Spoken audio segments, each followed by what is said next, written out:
Hey everyone, and welcome to a brand new video. Tonight we have 2 hours of stories. I hope you all enjoy them. If you do, please be sure to drop a like rating. Let's see if we can reach 550 likes on this one. I think if everyone took just a quick second, we could do it. Subscribing if you are new is also very much appreciated, as I post content just like this all of the time. Sharing the content, dropping a comment, of course, all of that is appreciated as well. I do read all of my comments. Anyways, sit back, do whatever it is that you do to relax, and as always, I hope you all have a great night.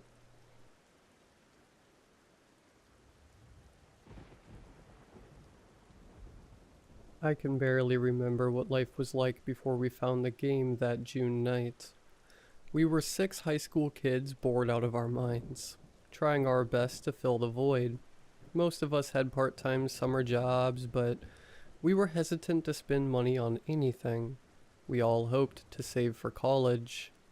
After what felt like hours going back and forth on deciding what to do for the day, we took a walk around our suburban neighborhood. It was the end of a yard sale day, and most of people were packing up and heading inside. A few people still remained outside, eager to sell. We didn't really have the intention to buy anything, but I still combed through the last pieces of used crap people set out. I always think I'm going to find some kind of amazing treasure, but always end up questioning my purchases hours later. I found myself digging through a shoebox full of old board games. I thought I might be able to find a new game for all of us to play. I also figured, since it was the end of the day, I might get it for super cheap. At first, I only saw games that looked in too bad of shape to even buy. That, or it was a game I knew my friends wouldn't want to play. I've always been a board game fan, but not so much my friends. I had to beg them for months to play D&D with me, and they were only willing to play it for my birthday. I'm always trying to find new games that might interest them. I was ready to give up, but then I saw a game at the bottom that I'd never heard of. Tasks with Friends. With the tagline, "The game you and your friends will never want to put down." The box looked colorful and pretty worn out, but not so bad that we couldn't play with it. It just looked well loved. I tried to open it up, but the sides were taped down. I mean, it makes sense. You don't want all the pieces to come flying out after all. I didn't see a price tag or sign for the price, so I found the owner and asked her, "Excuse me, how much are you charging for the game?" I said eagerly to the woman while admiring the bright colored box that lacked any company branding or trademarking. "Oh, that old thing? I don't know. Do you have $1 on you?" The woman said as she put the yard sale leftovers into one big box. As she told me the price, I perked up and started to dig through my purse. She either got annoyed with me taking too long or just wanted to be nice and told me to just take it. She immediately started to pack up her box again. "So, is the game any fun?" I said to her awkwardly. "I actually never played it. My friend Jen gave it to me a few years back because her kids got obsessed over it or something, so she just wanted to get rid of it. She thought my family would enjoy it, but we just never got around to playing it," she said with her back facing me. I kindly thanked her and called for my friends to come over to see what I got. As I called for them, I could see their curiosity over what I found. That excitement was quickly lost when they saw I had a board game in my hands. They rolled their eyes, knowing that I would try and get them to play it with me. "Kate, you know we don't do the board game thing," Aaron said to me, annoyed. "Come on, guys. You've all been going on and on all day about how bored you are. At least try. This game looks really fun. I actually haven't played this one before, so we can all learn together." I said as I saw their faces start to grow curious again. James came up to me and gestured at the box in my hand. I gave it over to him, hoping that he would be convinced to play after looking at it. I knew if he was down to play, everyone else would be too. As he held the box, I could see the expression on his face change from doubt to excitement. Dang, this game looks fun. Let's go play, he said with a giddy tone I'd never heard him use.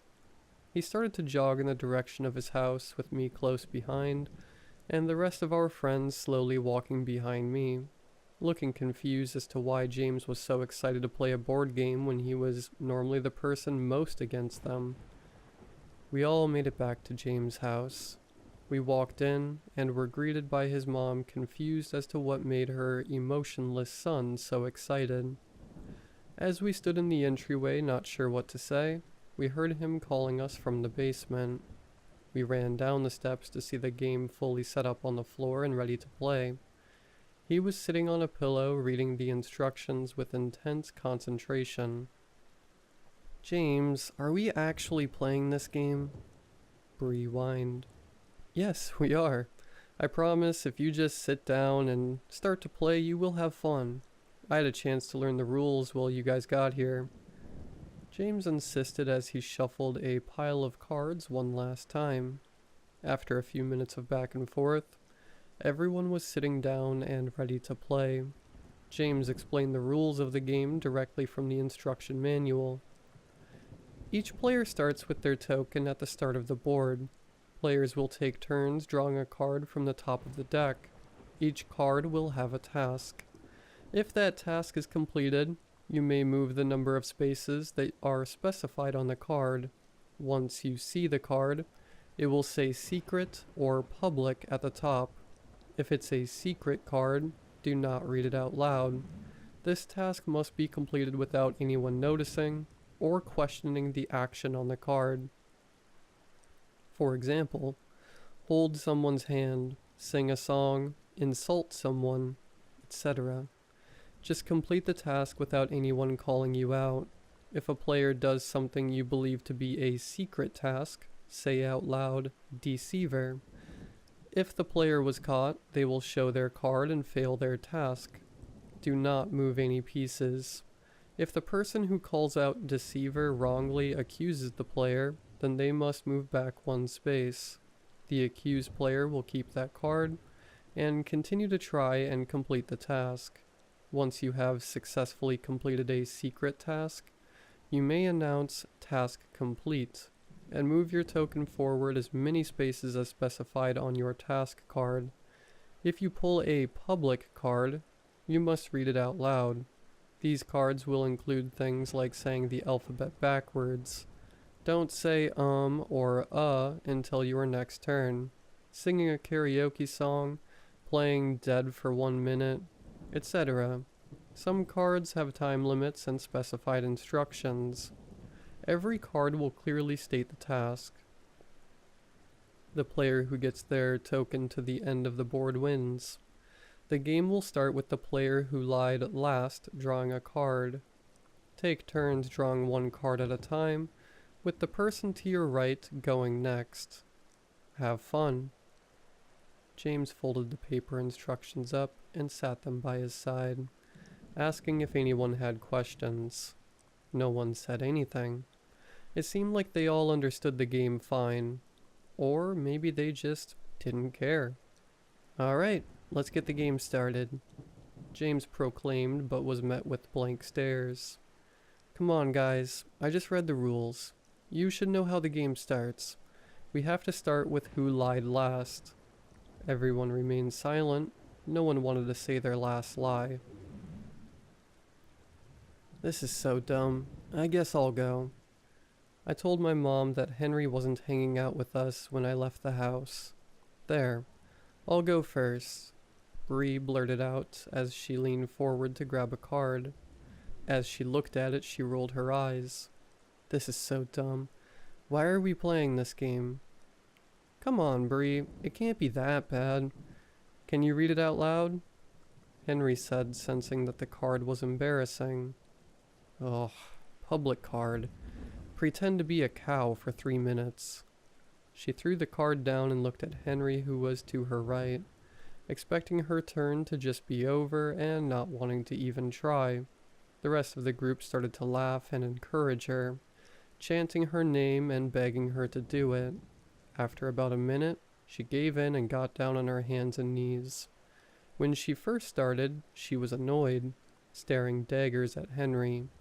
As her time ran down, I could see in her face her feelings towards the game change. When the timer went off, she didn't stop for a few seconds. She kept going because she was laughing so hard. That was so fun. Someone moved my token up 1 space. Henry, it's your turn now, Bree said with a giggle and a newfound excitement. Henry looked at her in disbelief. He was so used to her cold exterior, but liked that this game made it melt away. Henry picked up his card. He motioned, zipping his lips shut, and shook his head. Me, Bree, and James all squealed in excitement, with the rest of the group looking lost, not understanding what they missed that got us so excited. Since Henry had a secret card, it was AJ's turn. She was chuckling along, but clearly just doing it because she didn't want to look dumb for asking us what was so funny. She pulled her card and read it out loud.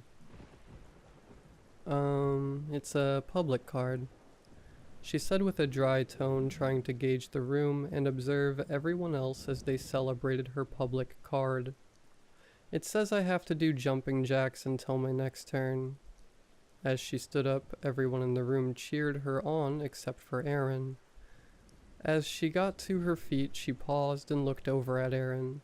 I can imagine he felt like the only sane person in the room, and wasn't sure what was going on. After a second of hesitation, she started her jumping jacks. Aaron looked around at us, eyeing him down desperately, waiting for him to read his card. By the time he finally picked up his card, AJ had started to laugh while doing her jumping jacks. Sorry, it's a secret card, Aaron said nervously, as everyone was wiggling with happiness. Well, looks like it's my turn, I said as I leaned forward, but was cut off by Henry quickly standing to his feet and lunging towards AJ, tackling her to the ground, interrupting her jumping jacks and making a loud thump as they hit the ground. Henry, what are you doing? What's wrong with you? Aaron yelled in a serious tone that turned into him trying not to laugh by the end of the sentence. I'm calling a deceiver on that tackle, Henry, Bree stated with a laugh. Okay, you got me, Henry said while still laying on AJ from his tackle. They both smiled over the event, even though it clearly hurt when they hit the floor. But you have to admit, that one was tricky. I tried to start my turn again, but was interrupted by Aaron. Ha! Task completed. I yelled at Henry and didn't get caught. I get to move 2 spaces, he said as he smugly moved his token 2 spaces on the board game. We kept playing the game for hours. We finished the first game and everyone wanted to play again, and again, and again. I looked around at them in disbelief. It felt impossible that all my friends were enjoying a board game. It was a dream come true. After years of begging, finally, normally at hangouts like this by 10 p.m., Bree and Henry would wander off to make out in some closet. AJ goes home to sleep, and Aaron, James, and I are left to awkwardly try and find something to do with just the 3 of us. It got to be 2 a.m., and we were either exhausted, or our parents calling us telling us to come home, or we would be in serious trouble. We all went back to our houses, but all had a hard time going to sleep. We stayed up until 5 a.m. for some of us, just talking about the game over text, strategies, when we could play again, funny things that happened that night. We couldn't get enough. The games we played started out pretty simple. No tasks got too wild, and well, we really loved to play. It wasn't like it was taking over our whole lives. Not yet, at least. Because we played the game at James' house the first time, we ended up just keeping it there. Even though the game was technically mine, we always hung out at his place, so it just made sense. It was around 10 a.m. the next day when our group chat started to blow up, with everyone asking when we could get together that day. Now, because it was summertime, and we were all teenagers, we either had work in the mornings or most of us slept until noon. But not me. I was always up early, waiting for my friends to get up so I had something to do, or trying to make some money as a dog walker. That being said, I was shocked when I saw that everyone was up and everyone claimed to not have work. James didn't have a job at that point, so of course he was free, but everyone else was too. That did not happen often. We all met up at James' place at around 11 a.m. that same day, everyone eager to play. We must have played 10 games that day. The games consisted of us doing accents, being banned from saying certain words, backflips, and so on. Nothing too weird. We realized after a few games that we never got a repeating card, not one time. This was strange because there were probably 200 cards in the deck, but even with us playing a dozen games, every card was new. I knew I had a couple of dogs to walk that evening, but texted the owners to cancel. No way was I going to leave while all my friends were enjoying a board game this much. I knew AJ said something about her having a shift at 4 p.m., but when the time got close, she went to the other side of the room and called out of work. She didn't even mention it or talk about it. She just stood up, walked to the corner, talked to her manager, and came back. No one thought anything of it. After a few minutes, she loudly proclaimed, "Task completed," moving her token up 3 spaces. We looked around, confused at what tasks she had, and the card said, "Call out sick to work." We were surprised by this card, to say the least. It was the first time a card had to do with something outside of the players. Everyone else in the group canceled any plans they had for the rest of the day, although AJ was the only person who completed a task for it. It was around 11 p.m., which made it a full 12 hours of the game. Bree pointed out that we forgot to eat any food all day. After thinking about it, I realized that I hardly drank any water, and went to the bathroom like 1 time all day. Things started to get out of hand that night. AJ pulled a card that said to go into a closet with the player to her left and kiss them for 5 minutes. Of course, that player was Henry. Bree was not happy, but she knew how serious everyone was about the game. She told him she wasn't okay with it, but he insisted that it was just a game and it wouldn't mean anything. It was worth 4 points for both people who would go into the closet. AJ and Henry stood up and went to find a suitable space. All while Bree freaked out and said she would end things with Henry if he went through with it. It was never completely clear what Henry and Bree were. They don't like to use boyfriend and girlfriend, but everyone knew they were a thing. Aaron tried to call it off, saying this wouldn't be worth it and to just stop, but it was like they didn't even hesitate. Bree sat on the carpet and started to cry as the timer on her phone counted down an agonizing 5 minutes. I thought I would either hear kissing or nothing at all, but instead I heard talking. It started as soft whispers, then crying and yelling. They stayed in for about 2 minutes, then came tumbling out. "That's it, Henry. I can't believe you would do that for a game. We're over," Bree said with a red, wet face. Henry came and silently sat down with AJ. AJ was now beet red as well, despite 3 of my friends just going through something I couldn't wrap my head around. They all looked at James calmly and nodded for him to pull his card. No one had moved any tokens forward, so it was clear they failed their task of kissing in the closet. James hesitantly leaned in for a card and read it to himself as we were bombarded by Bree, AJ, and Henry all saying, "Task completed," and then shot confused faces at each other. They all threw down their cards and moved their tokens forward. Bree's card said, break up with Henry. Henry's card said, make AJ cry. And AJ's card said, tell Henry you love him. All those cards were worth way more than the stupid kissing card, so the kissing task was ignored, and they all individually completed their tasks without ever communicating it with each other. They all saw opportunities to complete a task worth more points and they took it. After this moment, it was like nothing even happened. The girls stopped crying and started laughing and saying how impressive the completion of the tasks were.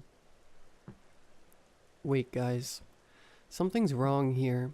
Do you not see it? Aaron said with concern, trying to take a break from the game. Oh, stop. You're just jealous you didn't get to move 6 spaces, Bree said with arrogance. No, I'm not talking about that. Does no one find it weird that the cards are using our names now? Not only that, but the cards are somehow interacting with other cards to almost try and make bad things happen, James blurted.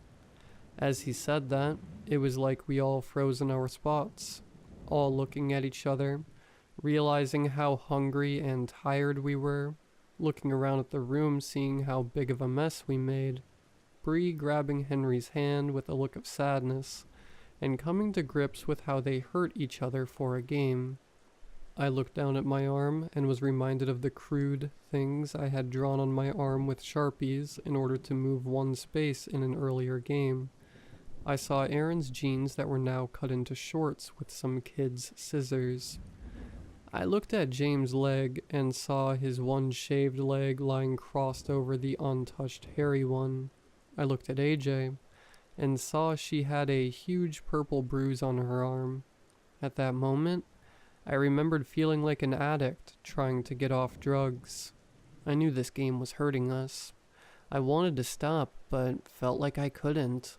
I could see the same feeling in all my friends' eyes too. The urge to say, one more game, just one more time, just to feel the high of this dumb game again. I think we need to take a break from this game, guys. It's getting kinda weird and out of hand, I murmured with the strength that I somehow mustered up.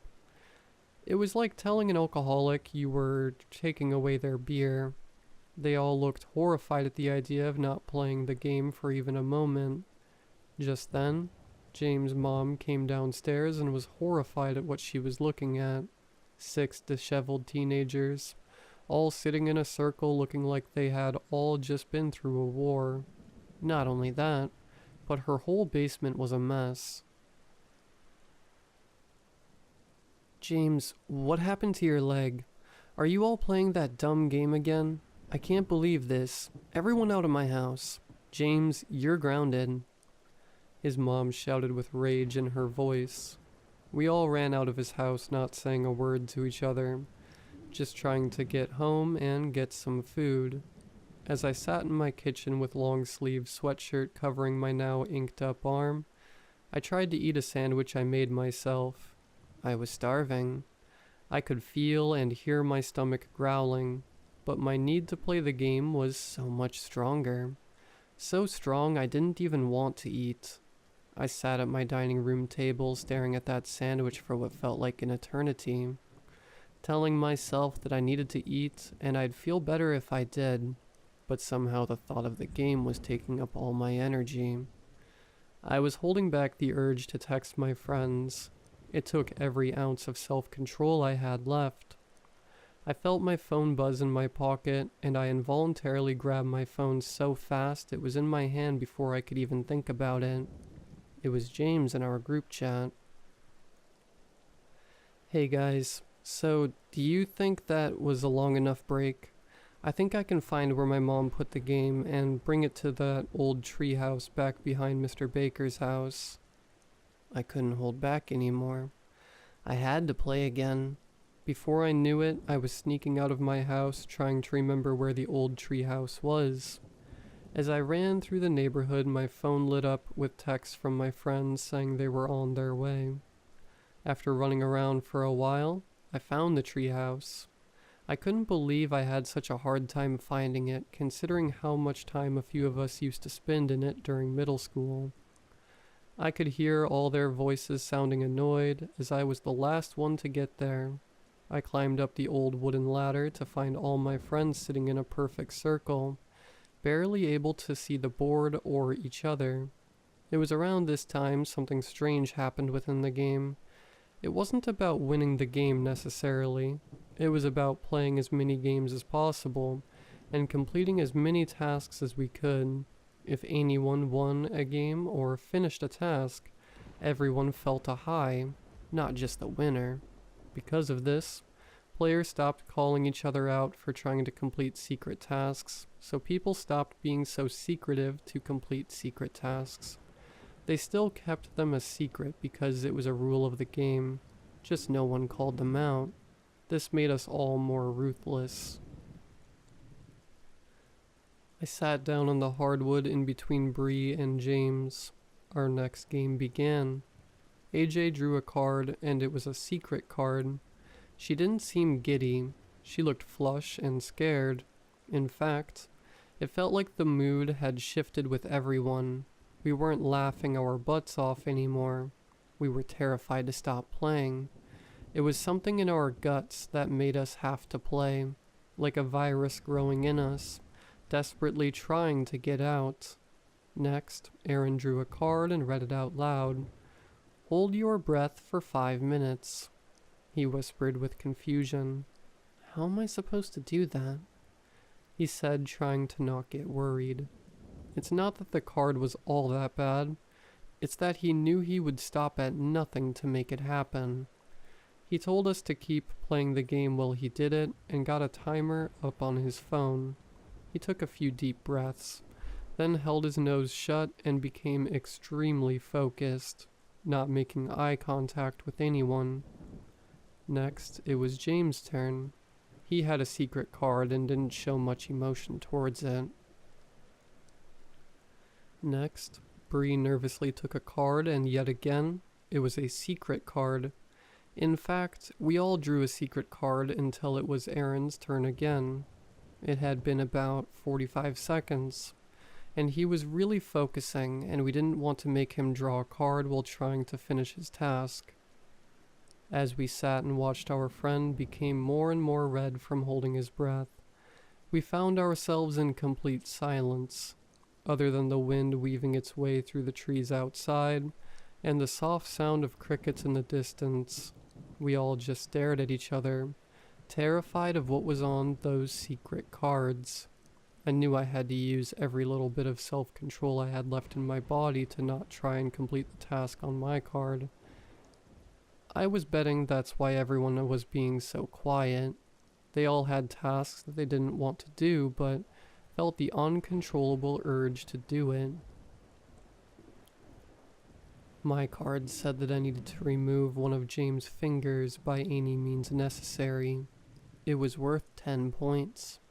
I couldn't believe I wanted to complete it so badly, but I was frozen figuring out how to do it. As I stared at him, I noticed he was looking over at Bree. I figured that his card had something to do with her. It seemed like everyone was fixated on someone else. I glanced down at the timer Aaron had, and I was amazed to see he had been holding his breath for almost 2 minutes. Just as I was about to comment on it, chaos broke loose. Everyone jumping onto someone else, making it one big pile of people viciously grabbing each other. I didn't read their cards myself, but it was clear by their actions what their tasks were. Of course, as you know, I was going for James' fingers, but James was ripping at Bree's ear. Bree was pulling Henry's hair out. Henry was tearing at AJ's neck, and AJ was trying to open my mouth to get my tongue. For a solid 30 seconds, we were all attacking each other when Aaron passed out from holding his breath. This seemed to snap us out of our trance for a bit. We ran over to our friend and checked his pulse. After we realized he was still breathing, we got lost in the game again, and all jumped on each other to keep brutalizing one another. Just as I got my teeth around James' pinky finger, we saw a bright flashlight coming through the cracks in the treehouse and froze. A police officer popped his head through the bottom entrance of the treehouse and looked at us in horror. He saw Aaron out cold in the corner alone with the rest of us in a pile of blood and ripped out hair. The officer grabbed us one by one and practically threw us to the ground, where another officer put us each in handcuffs. We had hours and hours of questioning that night, but we were all released by sunrise. No one was badly injured. Just a lot of cuts, bruises, and a few patches of hair missing. Even Aaron was okay. Honestly, Aaron made it out in the best shape. We all got grounded for the rest of the summer. All the parents agreed that we needed to stop spending time together because they insisted on us having some beef between us all. None of us mentioned the board game was at the treehouse that night because we didn't want them to take it away from us. We knew we had to play it again. However, they caught on to it and banned us from playing it again. We spent the next 3 weeks of summer miserable. Each one of us tried to fill the hunger to play the game by playing other board games, or attempting to remake it, but it wasn't the same. It was the night before school started and I got a message from James through Skype. Our parents banned us from talking to each other, but it seemed my parents and James' parents forgot about Skype. He told me I had to come over right now. I managed to hop out of my window and ran for James' house. I got to his house in what felt like record time, and jumped down the fire escape to the basement. There I saw the rest of my friends all sitting by the fireplace weeping. As I got closer, I saw they were covered in ash. I saw tiny little bits of what was left of the game lying out on the ground. "She burned it. My mom burned it," James said in between tears. Everyone was desperately trying to find any pieces that were left of our precious game. Some of them rubbed the ashes of the game on their faces and arms to try and feel something again. As I watched them, I saw something in the corner of my eye. I looked over to our normal hangout area and saw it. I saw the board game sitting out. Not just the box, but the whole game was out and ready to play. Are you sure that your mom burnt it, James?" I said as my eyes got glazed over looking at the beautiful board game sitting out for us to enjoy. "Yes, I'm sure. She did it right in front of me, so I'd stop looking for it." Just as James finished his sentence, he looked at me and then at my eye line. He saw the game. The next week of our lives was a whirlwind. After James' mom burned the game and it reappeared, we all ran away with the game. We stole a car from AJ's mom after we got a task card for it and left town. We would play the game in the car, in random fast food restaurants, and sometimes in parks. It's all we did all day. We would fall asleep playing the game, and only managed to eat maybe a bag of chips or something small during the day. We kept moving because we didn't want to be found.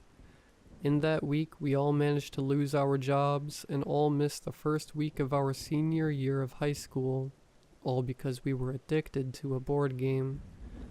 I still remember the last game we ever played. It was a late Sunday night. We were actually in our town sitting in an old barn near the treehouse we sat in before, all because the game told us to. Up to that point, we were hanging out far away from home. We didn't want to be close. We knew we could be found easily by our families and the authorities if we were too close, but we had no choice. We were slaves to the game. At this point, we were in bad shape. With every new game started, we broke down a little bit more. We surrounded the board with tired eyes and growling stomachs, missing teeth and bruised bodies, concussed heads and broken toes. "Please, we have to stop. I can't do it anymore. I want to go home," Bree said as we were about to start our next game. I can't imagine not playing this game. It's all I ever want to do. I think I might die if I couldn't play it. I know the game hurts us, but it would hurt so much more if we stopped playing it, Henry said with a gravelly voice. Guys, why are we talking? We have to play again, Aaron said while trying not to cough. I know we have to. I've never hated something and loved something so much in my whole life, Bree remarked. We started the game with shaky hands, moving slowly and holding our breath whenever someone looked at their card. AJ went first. She reached down and picked a card, cringing to herself after reading it in her head. Next was Bree. She rolled her eyes and she read off the words, "Public card. Waterboard the player to your right for 5 minutes. Both players move 8 spaces," Bree timidly said as she glanced at James sitting next to her.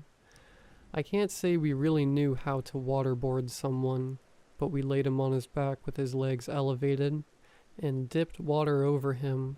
We let him take a card for his turn before Bree started the waterboarding, so we didn't have to wait for 5 minutes for them to be done. His card was a secret card. We continued the game with the awful background sounds of gagging and choking. Next, it was Aaron's turn. He read his card and winced. He closed his eyes tight and opened them again, as if he was hoping he was in a dream. As he opened his eyes, he slowly looked at all of us, making eye contact with each one of us. Just then, James was done being waterboarded, and he and Bree came to join us. I was so glad they were done. Not just because I was sick of the sounds, but because it meant they got to move 8 spaces. Aaron stood to his feet slowly. I prepared myself because I figured he was about to hurt us. In an instant, he ran out of the barn and into our stolen car. We all looked around confused as to where he went, but kept playing the game as he drove off. Next, it was my turn. Public card. Jump off the roof of the barn. 9 points, I said out loud nervously. Henry and AJ jumped up and started to walk outside, not even questioning if I would do it or not. They weren't wrong in the assumption. Before I could even think, I was on my feet trying to find a way up to the roof. I found my way to the top of the 10-foot-tall building. I took a deep breath and leaped off, and was met with a hard thump as I hit the ground. I felt a gut-wrenching pain in my right ankle as I landed. I knew I broke it. I had no doubt in my mind. I was thrashing in pain, grabbing my ankle as my friend dragged me back into the barn. We knew we had to keep playing. Next, Henry took a card. He picked it from the pile with his eyes closed and brought it to his face while peeking just enough to see the words on the card. Then closed his eyes again, trying to pretend he never read the words in the first place. Next, AJ took a card. Even though it was a secret card, I knew it was about me. She glanced down at my ankle right after her eyes left the card. Just as James was reaching for his card, we saw Aaron walk back into the barn. We all sat in shock as his silhouette became clear and vivid in the doorway. Blood trickled down his arms and hands, dripping on the dirt as we all stared at each other. His eyes were blank at first, but then turned to pain. We watched him as he walked from the doorway to the board game, blood dripping on the game as he moved his token 30 spaces. Aaron, what have you done? 30 spaces? AJ muttered in fear. James, I'm so sorry.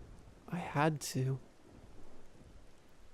Aaron whimpered as he sat in the dirt with his secret card crinkled in his bloodied fist. Tell me what you did right now. What does your card say? Show us. James yelled as he stood to his feet. Just as James was about to jump onto Aaron, Henry reached into his pocket and pulled out some matches we used to start small campfires while we had been on the run. We all stood still, waiting to see what he was about to do as he lit 3 matches and threw them into the nearby hay bales, igniting the whole inside of the barn. Without hesitation, AJ saw the opportunity and stomped on my ankle as hard as she could.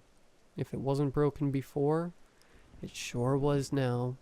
I looked down at it to see it now bent sideways. She then stomped on my other ankle, not breaking it but making it so I couldn't walk. She moved her token 12 spaces. Even though I was in agony from the pain, I still felt such an intense high from her moving so many spaces. Aaron dropped his card in the midst of everything happening. James fell to his feet to see the card and started to weep as he read it out loud. Secret card. Killed James' mom. Move 30 spaces, he said with anger bubbling up. I can't believe you would do that for a dumb game. How could you do this to me? I couldn't control myself. Come on, you know what I mean. I couldn't control myself. Don't do anything you will regret, Aaron said cautiously. Oh, I think it's a little too late for not doing things we regret, James said as he jumped onto Aaron, choking him with all his strength. It seemed at that moment he was able to break free from the control of the game. He wasn't feeling the high of someone else completing a task. He just felt hate. Red hot hate. I was overwhelmed, to say the least. The barn was in flames. James was trying to kill Aaron, and to make matters worse, AJ out of nowhere jumped up and dug a pocket knife into Bree's stomach. Now Bree and AJ were in a fighting match too. Henry and I sat across from each other in disbelief at our surroundings. He looked at me with death in his eyes as he reached for a card. It wasn't even his turn, but I don't think he cared anymore. He knew the others would be occupied for a while. The fire was getting bad. I knew I had to get out of that barn as soon as I could, because of the damage done to my ankles. I couldn't walk, so I dragged my body out of the barn, taking the game with me. I made it a few feet and looked back to see Henry not moving. He set his card down on the board before I started to drag it with me, and I read it as I continued to crawl. Secret card. Let the fire overtake you. Move your token to the finish line and win the game. I was able to get out of the barn with the board game in hand. I sat and watched as the flames overtook Henry. He didn't even flinch when he caught on fire. As I saw it happen, I moved his token to the end space so he could win the game. I felt an intense high overtake my body as the game was complete. Only a few moments after Henry caught fire, the whole barn came down, with all my friends in it. I looked at the burning barn and then back down at the game. I'm ashamed to say that my biggest worry was not knowing who I'd play with now. I hate myself for thinking that, but that's how all the game is. I tried to start a new game by myself and drew a card, but that's when I saw the sirens of police cars and fire trucks pull up next to me. I was immediately surrounded by people trying to give me medical attention, taking me away from my game. I scratched and threw my body around like a toddler not getting their way. I remember them giving me some kind of sedative, and waking up in the hospital. I was the only person to make it out alive that night. All I could say to the doctors and my parents was that I needed the game, that I had to play the game. It was the only meaning to life. It was the only reason I had to live. My parents got me a great lawyer, and I got out of everything by pleading insanity. Our families all knew the right people and had the right money to ensure the word never got out about the deaths. They even managed to make the death of James' mom disappear. When they told me my friends were all dead, I didn't have much of a reaction. I just kept asking where the game was. When they eventually told me the game was gone and never coming back, that's when I lost it. They had to put me into restraints because I kept hurting the hospital staff from my meltdowns. I started to threaten the staff and told them all the horrible things that would happen to them if they didn't get that game back to me. I eventually ended up in a psychiatric hospital. I yelled and screamed so much that I never had my voice. I hardly ever slept, because all I thought about was the game and how I craved to play it again. My skin was red and torn up from my insistent picking due to the withdrawals. After months, I felt numb, maybe from all the drugs they pumped me up with, or perhaps I was so used to the withdrawals I didn't feel it as much. It still felt like I had an uncontrollable urge inside my bones, but I was able to hide it. They then sent me home after a while. I knew I had to mask my emotions for the game, pretend I didn't care anymore, even if it killed me inside to say it out loud. I walked into my bedroom, and I felt like I was being treated like a baby. My old bed frame was gone, and it was just a mattress on the floor. All my sharp shelves were taken down, along with anything else I could possibly hurt myself with. I rolled my eyes but knew my parents had to make these changes for me to even come home. I sat on my bed and I looked around at my room, now with a doorknob that locked from the outside to keep me in, as well as bars on my windows. I searched my room desperately, trying to find something to take up my mind. That's when I dug through my closet and I saw it. I saw that beautiful, colorful box that I came to know so well, just hiding in the back of my closet waiting to be found. I knew it came back the first time it was destroyed, but it was feeling like it was a one-time thing. But here it was, patiently waiting for me to come and play it. I ripped open the box, giving myself a paper cut in the process, and started to play the game by myself. With all that being said, I can finally say, task completed, and share what my first card said in that solo game. Secret card. Spread the word about this game online so more people can join us. Move 20 spaces. So what do you say? Care to come join me for a game?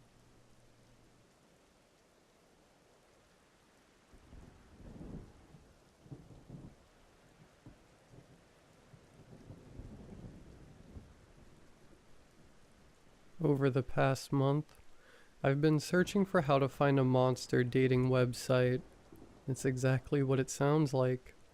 If you're one of the lucky few to use the site, you can go on a date with any kind of monster straight from a nightmare with mixed results. I've heard rumors that it's turned out well for some people, but not so much for others. I was determined to find this website. Here I thought hooking up with a werewolf or vampire was just a crazy dream. Now, I had a chance. I have no proof of this, but I think the site picks who gets to use its services. People can stumble on it to look, but only the special ones can sign up for the dating part of the website. No one has been able to get a screenshot. Posts have said the website looks old, from like the early 2000s. It had a section on the front page with profiles of creatures to date. They get booked up so quickly that it's better to fill out the blind dating profile. Since the website is only up for a few minutes after midnight, I didn't want to risk getting kicked off while trying to find the perfect monster to date. I wasn't picky. Any creature would do. It took me weeks of clicking around on forums and dead links to finally find it. My heart was racing when a random friend request showed up through Discord a few minutes before midnight. The username was a string of numbers and letters. The only message was a link. It's not a good idea to click random links, however, I was willing to nuke my computer for this chance. I waited until the click rolled over and quickly opened the website. My hand shook from excitement as I flew to the dating profile page, ignoring the home page. I wish I could be faster to sign up for a date or two with some of the displayed monsters. The low-res images showing cute girls with cat ears disappeared within a few seconds as they were instantly booked up. Another theory that has been out there is the idea of this website catering to parallel universes. It would explain where all these monsters came from and how so many were booked for dates without it becoming mainstream news. The blind dating profile was simple. It asked for your name, phone number, email address, and ideal date. There was also a drop-down menu hidden near the bottom of the page asking for your preferred species. There were no promises you would get what you asked for, but if a creature you wanted was free, then that's who they would send first.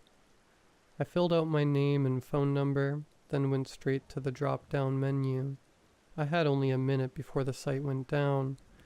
I did want to pick werewolf from the menu, but it was in alphabetical order, and there were a lot of options. If I tried scrolling that far down, I would use up all my time. Most of the creatures' names I didn't recognize. A word caught my eye. Hybrid. Would werewolves count as a hybrid monster? They were a human and a wolf mixed, so maybe. I clicked that and submitted my request moments before I got kicked off the site. I held my breath waiting and praying. People reported getting a text shortly after applying. Some get one even if they hadn't put in their cell phone number. And yet they got the message about a date. It felt like time was moving in slow motion when finally a text from an unknown number came through. It had a photo of a stop sign at the end of the street I lived on saying my date would meet me there at 11 p.m. on Friday. The Discord message disappeared, and there was no history of the dating website on my browser. I knew this was legit. I grabbed my phone and replied to the text asking if the date could happen sooner. I think no one had ever sent such a message back to the mysterious number. I could almost feel the confusion through the phone. A few minutes passed, and another set of texts came through. Does 11 p.m. on Wednesday work for you? They asked. I wanted to press my luck and ask for anything sooner, but I accepted that time. The messages disappeared from my phone, leaving no trace behind of what I agreed to. I was immensely excited. How couldn't I be? I've heard horror stories about people getting ripped apart by their so-called dates, or get stuck in a relationship where they always needed to watch their backs. I knew the risks going in, and I was fine accepting death if that also meant I may be able to experience a goal I thought would be impossible. I arrived early and started pacing on the spot waiting for my date to show up. I realized there hadn't been a choice to pick the gender of who you would be meeting, but with creatures, gender was tricky. I mean, what if your date was a blob monster? Do blobs even have genders? Do vampires even care if you call them a guy or a girl? Honestly, I was fine with whatever. Being picky with gender feels silly when you're down to be with a creature made up of dark fur and teeth. The person who arrived appeared somewhat normal, aside from the large brown trench coat in the summer heat. He was taller than me by 2 feet, but his face looked a few years younger than I was. "Are you waiting for someone?" he asked after he stopped near the stop sign. We were a little bit away from a street light. Shadows played over his face, giving away a hint of the monster he really was behind his human face. "I think I'm waiting for you. I'm Clay," I said as I held out my hand for him to shake. It took him a second to figure out a handshake, which was a little cute. He had long, wavy dark hair that almost looked purple in the dim light. "I'm called Jaren," he said and smiled, showing off unnaturally pointed teeth. My heart fluttered in a mixture of fear and excitement. It was the same feeling as waiting in line for a roller coaster. The bottom of the trench coat moved in an odd way that drew my eyes downwards. I had picked hybrid, but I couldn't see his feet. Was his bottom half human or something else? Would it be rude to ask what was under the coat? I felt my face flush when I realized I might be expecting a bit too much out of a first date. My place is down the street. Do you want to come over? I asked, feeling suddenly flustered.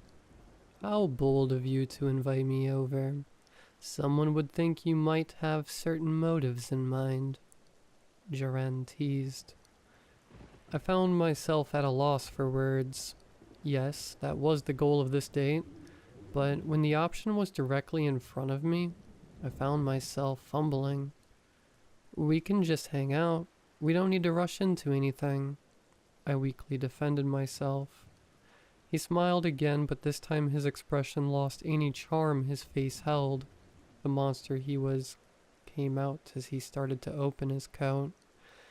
A sound started from under the fabric. It was one I couldn't place, but it made my skin crawl. Suddenly, this date didn't seem as fun as I expected it was going to be. I don't mind rushing into things. In fact, I like you so much I don't want to even wait to get inside. A flash of motion came from under his coat, and I felt a pressure wrap around my body. My arms were pinned tightly and I was barely able to breathe.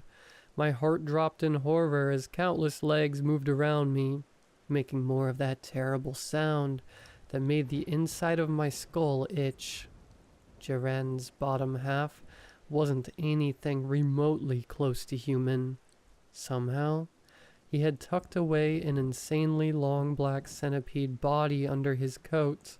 At that moment, I didn't care about how he accomplished such a feat. My brain was too fried from fear of the situation I found myself in.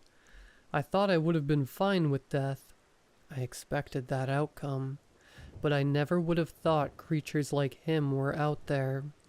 His smile grew when he saw my fearful expression, and I felt my body shake under his. His legs didn't stop moving as his body kept wrapped around mine, the tips of his legs quickly moving against my exposed arms. I jolted under the weight when a set of legs lifted my shirt for a second. I won't be able to hold back devouring a cute little thing like yourself. It won't hurt too much, though, he whispered, his face getting closer to my own. I shook my head, my throat closing up, causing only a whimper to come out. This wasn't what I wanted at all. His teeth were about to come down to rip away my ear when I was finally able to yell. Get your gross, creepy legs off me, I shouted and shut my eyes tight. The movement stopped. Dogs in the distance started to bark, and I thankfully didn't have to listen to the sounds of his legs constantly crawling. Carefully, I opened my eyes to take a peep in his direction. I thought he would have been angry, or even amused by my outburst. Instead, he looked like someone had slapped him across the face. The grip lessened, and he drew his body away, hiding it under his coat again. Guilt started in my stomach. A neighbor came outside to quiet his dog. I didn't want someone to see us, so I took him by the wrist to drag him down the street to my place. Sure, it wasn't the best idea to let him know where I lived.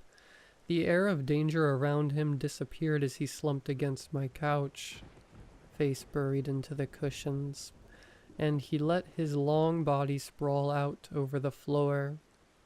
Do you want me to pick up where we left off? I offered nervously. Jaren shook his head, still pressed into the cushion. I'm not in the mood, he admitted. I sat down next to him, feeling like a jerk. Sure, he was going to eat me. That doesn't mean I should have insulted him.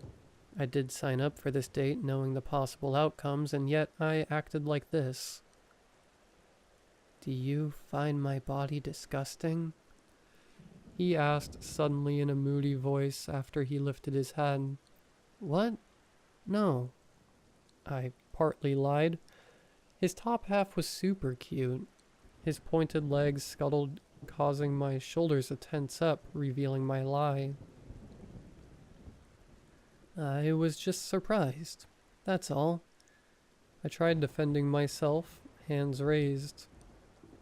Jaren frowned, disappointed over how the night was going.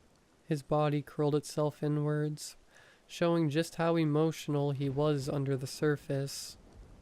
It's always like this. Everyone is fine being frisky with a monster until I show up. People pick a hybrid hoping for a dog man, or a human with animal features.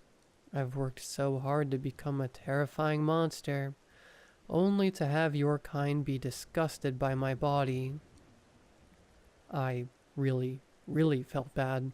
This poor guy had issues, and I wasn't helping at all.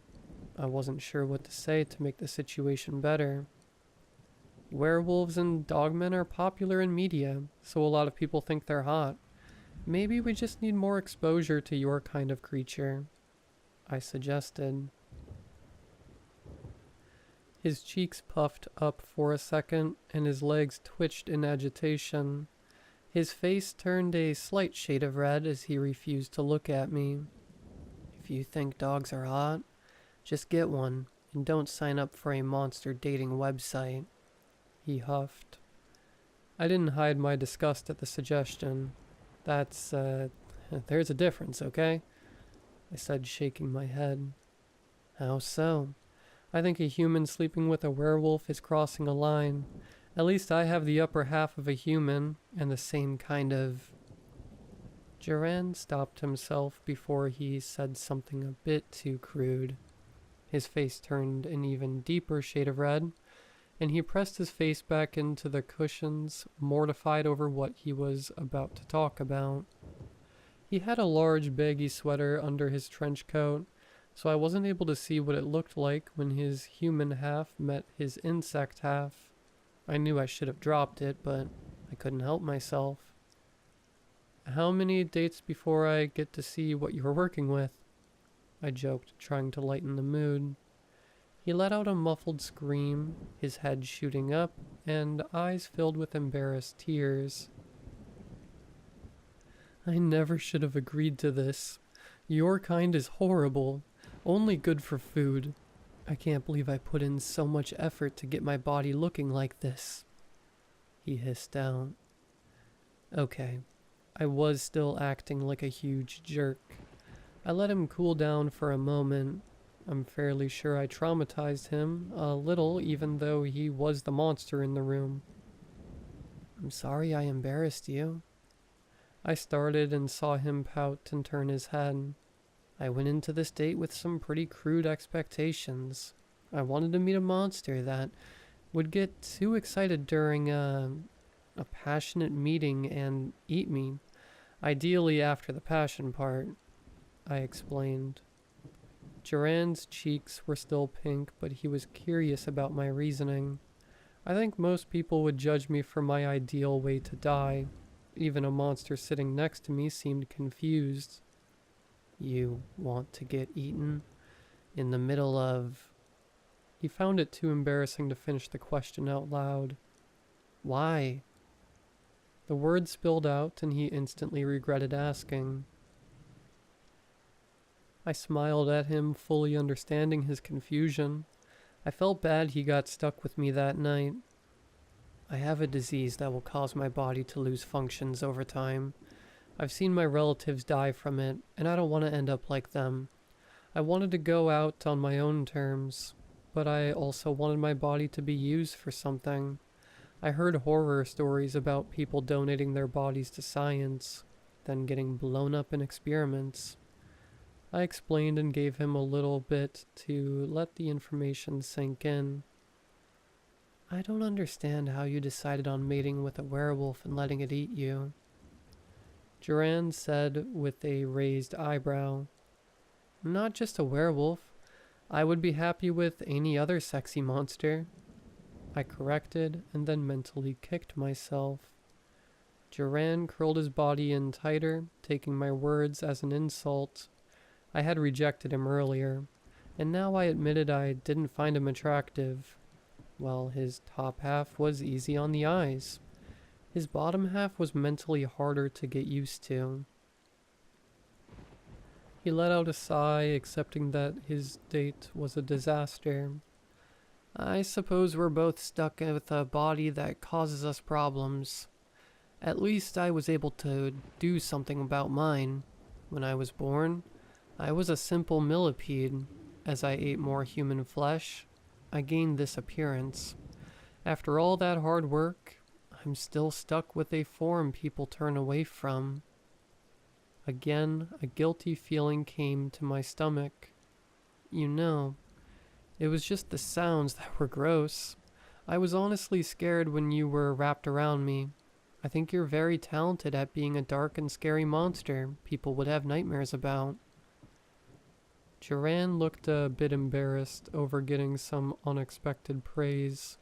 He wasn't fully agreeing with the statements, but he didn't ask me to stop. I looked back at his many legs, now correcting myself that he was a millipede and not a centipede. I suppose millipedes could be cute in the right light. I carefully placed a hand on one of the segments, feeling how smooth and warm it was. His back stiffened, but he didn't protest. I wanted to salvage this night for him, or at the very least make Duran feel better about himself. How about you try scaring me again? I offered. He shook his head, being stubborn. I decided to use a different tactic. We are on a date. We could do date-related things, I suggested. You're just desperate to live out your weird fetish and get in my pants. Why don't you track down a stupid dog man for that? He huffed. I only kiss on the first date. I don't put out. I'm not that easy, I corrected myself. Those words made him perk up. I felt a small tremble go down his body as his legs clicked away at the carpet. You think my legs are gross, he muttered mostly to himself. I think he wanted affection from someone as much as he wanted a free meal. I could at least give him one of those things. We should try exposure therapy. After a while, I won't feel grossed out by the noises. I'll just be scared of you. I was freaked out earlier, so it's not as if you're not scary. Duran made some noises as if he was facing a hard choice. It took a lot of fidgeting until he felt comfortable to bring his face closer to mine. He pointed at his cheek and permitted me to kiss it. A noise came from him that sounded like it was from a high school girl. A ripple went down his body as his legs tapped away. The sound gave me goosebumps and raised all the hair on my arms. But weirdly, the reaction had also been a little bit cute.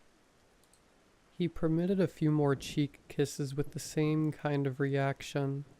Just as I thought I was getting past the whole leg thing, his body suddenly wrapped around mine. Each leg tip dug into my skin. The weight compressed my lungs for a second. His millipede body started to move around, expanding and tightening to let me breathe enough so I wouldn't pass out. I'm sure there was someone out there who would have enjoyed this, but I didn't. I was scared as hell. Duran took hold of my face, his starving monster side showing itself. He wasn't able to hold back from nipping and biting soft parts of my face and neck. Again, I bet someone out there would have loved this, but my heart raced in fear that his teeth just needed to bite down slightly harder to end my life. My mind raced, wanting this to end, but I kept my mouth shut. No matter how scared I was, I refused to upset a poor monster I had called over for a date. I brought all this onto myself, and I needed to face it. It felt like years I had been wrapped in that terrifying hold. It was only an hour. Duran misjudged his strength and wrapped it around too tightly for too long. Stars danced in the dark, and I passed out for a few minutes. I woke up on the floor to him gently tapping my face to see if I was still alive. My body was bruised and my lips were sore from his teeth. I stayed on the ground, and asked him to come closer, which he did. When he was within striking distance, I kissed his cheek, which mortified him enough to be revenge for the still lingering feeling of his legs crawling over me. When I was able to sit up again, Duran gathered his coat, saying it was about time for him to leave. He patiently helped me get up and see him to the door. We awkwardly stood as he tucked his long body away, ready to disappear back into the night. If you find the website again and request a date a week before the full moon, you have a better chance of getting a werewolf, he told me as he lingered near the door. I think I changed my mind about how I want to go out, I admitted. He frowned, most likely regretting ever trying to speak with a human, let alone go on a date with one. I think I would rather get eaten by a super cute monster after we've had a few dates, and I've gotten to know them better, I said, nodding. Duran shrugged, thinking back to the website and what creatures he knew that could fit that description. I mean, you could try putting that in your profile, but I think all the creatures humans think are cute get booked up too fast, he said, shaking his head. Does that mean you're not free this Friday?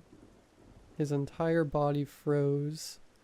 As my words sank in, his mouth opened and closed a few times like a fish trying to think of a response.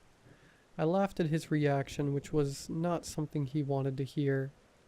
I'm supposed to be terrifying, a man-eating beast, something that you don't want to encounter at night. I should have humans frozen in fear at the sight of me, and you, he hissed, frustrated, which made me laugh more. You can be all those things and cute, I assured him. He froze again, eyes narrowed, trying to spot a lie. You're super scary, I said again. If you're lying to me, I'll make you regret it, Duran replied, voice low and dark. See? That's scary, I pointed out. He straightened up, folded his arms, appearing proud of himself. And now you're cute. His reaction was to give my shoulder a hard shove. I heard something crack as a bolt of pain shot directly into my brain. He didn't break anything, but he could have. I rubbed my sore arm, fighting back a painted reaction so he didn't know how much damage he did. Friday? I asked, trying to confirm another date regardless of what just happened. I might just eat you before you get any action, Duran said, still sounding a little bit upset with me. I'm fine with that. We don't do anything you're not comfortable with. He shook his head and tightened his coat around his neck, then hid half his face inside. Then he spoke some words I never thought I would hear from another person, let alone a monster that wanted to eat me. You should value your life more. That time, I was the one stunned into silence. For so long I assumed my life was meaningless because I wouldn't last long. I only had a few years at most, so who cares about anything I've done? I was never someone important, or at least I've always treated myself in that way. My hand shot out to take his. We both were surprised at my reaction. I want to be scared. I'm scared of death, but not enough to stay away from it. I think if we spend more time together, I'll value the time I have left. I know it's asking a lot of you, but can you scare me? My chest hurt. I couldn't believe I asked such a huge thing from someone I just met. Duran was a stranger. He had no obligation to stay with me, and yet he started to slowly nod his head. He was determined to make me afraid. He didn't care if I was scared that he was a monster, or scared that I wouldn't be with him forever. I need to go before I rip something off of you, Duran said, his face still hidden under his coat. I let him leave with a promise we would see each other soon. Without any doubt, Duran was going to be the one to end my life. I had long accepted I wouldn't grow old, but it had been a while since I was scared of death. Yes, I was scared. Finally scared of dying. But now, I was also a bit excited to see what I would experience along the way, depending on what that was. I may need to keep certain things private for Duran's sake. I would recommend looking for the dating website for yourself, as long as you're aware of the risks that come with a cute, yet scary, monster partner.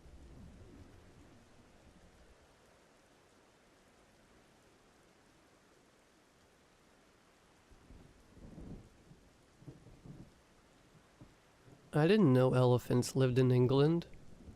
My comment seemed to catch Miss Hartford off guard, but her surprise quickly melted away into understanding. Oh, not elephants, Marcus. We're going to see a gathering of elephant hawk moths. The name befuddled my year 5 mind. For my brothers and sisters over in the US and elsewhere, that's 4th grade. How could a moth also be an elephant and a bird? Miss Hartford continued. These moths are nocturnal. Do you remember what nocturnal means? I paused for a moment, rummaging through my disordered memories of our live and kicking class. Does it mean they come out at night? That's right. Miss Hartford beamed with a warm smile. It was a Thursday night in August, the sort of night accompanied by a warm and gentle breeze. The school trip was previously planned for Friday night, but almost the entire class protested at this. No kid wants to spend their Friday evening participating in curricular activities. This isn't to say we weren't excited. The night lends a certain mystique to the world that draws you in. What might we find ahead, just past the darkness? Honestly though, it was more likely because I was with my best friend Clyde. He had always been a rowdy type, always trying his damnedest to squeeze a giggle out of me during class until being scolded. I admit his antics did distract me from my work, but I never found myself lagging behind the rest of my classmates. At the time, we didn't really care for a bunch of moths, but Mr. Albin sparked our interest as we walked with him down the path behind the old brewery. Has Miss told you anything else about what we're going to see, boys? Just a bunch of insects, right? I hope they don't land on me, said Clyde. I never expected him to be the squeamish type when we first met, but that was revealed to me when he screamed to high hell and back after a grasshopper jumped onto his face this previous summer. Well, yes, it is a bunch of insects. Moths do gather on occasion, but that tends to only happen with ones that come out during the day, and never on the scale we're about to see. Trust me, just wait and see. Okay, Clyde replied. He set his focus on the path again, like he hadn't taken in a word Mr. Albin had just said. I had, though. Why are there so many? No one knows. A friend of Mrs. Gillen stumbled onto it taking her dog for a night walk the other day. She said they looked like they were being attacked by something, but that's it. Mrs. Gillen used to be my teacher in year 2, but she seemed to have aged in only a year after her husband's death. I didn't fully grasp the strength that woman had at the time, but I do now. She retired from teaching and opted to be a school nurse and counselor in one. Her sympathy was so pure and honest. I'll never understand how she did it. She was along on this trip too, since her granddaughter Lily was in the same class as me. I saw her walking ahead of us, holding on to Lily's hand, though only barely restraining her unbridled excitement. We made our way down the wide, sloped field, in the direction of the tree line. The pine forest was separated at the boundary by merely 3 reels of barbed wire, held up across the weary, yet steadfast chestnut posts. The way they swayed in the breeze reminded me of a guitar being strummed, but the night was quiet, unnaturally so. We'd all been given flashlights to boost our chances of meeting these elephant hawks, but they were cheap and flimsy little things. The shadows seemed unfazed by their meager beams. I didn't feel scared, though. Being amongst my classmates and teachers brought comfort to me, dispelling that fear of the darkness that children know all too well. "Catch!" Clyde yelled, and I turned to see a stick flying in my direction. I just barely caught it, and before I could even get my bearings, he was on me, swinging his stick like a pirate with a cutlass. "Have at you," he exclaimed, as I blocked his feral assault with my own weapon. Our battle was short-lived as Miss Hartford grasped Clyde's imagined great sword mid-swipe. "Clyde, behave yourself, or I'll take you back to the car park." He averted his gaze and nodded meekly, setting off again with the rest of the group. The sudden burst of action left me energized, but I bottled it up as well and followed. We were walking along the old fence when we first saw them. I'd expected nothing more than little brown blurs flitting about the air, but the dazzling yellow and pink patterns they sported caught me off guard. I heard Lily cry out in wonder, "Look, Nanny, they're so pretty." They were beautiful. I never thought of insects as matching in brilliance with the rest of nature, but I was proven wrong that night. The more we went on, the thicker the storm of colors became. Clyde was hesitant at first, but even he became allured into the moment. His expression morphed from one of distrust into one of amazement. I took notice of the flowers that spotted the field alongside us. There were galliums, cow parsley, and willow herbs, from what I can recall. Strangely, the moths seemed to have no interest in the flowers, choosing instead to dart around aimlessly at the forest border. If the sight of the moths wasn't incredible enough, a bat zipped by just inches from my face, swiping one of the insects mid-flight and fleeing from view. I heard Alexandra, another classmate, gasp behind me, then let out an upset groan. I never understood why some people were so shocked to see the food chain's natural cycle, but I'll cut her some slack. She was only 9, after all. "Hey Mark, look there," I heard Clyde whisper from my left. I turned to see his flashlight pointing into the darkness between the pines, just barely illuminating something. I focused on it and realized it was just more of the moths. Not just more, but a lot more. Only faintly illuminated, it appeared as if the hawk moths were swirling in a dense mass, akin to a school of fish but more tightly packed. What are they doing? I found myself asking Mr. Albin to my right. "I don't know," he replied after a moment. "It looks like they're being drawn in by something.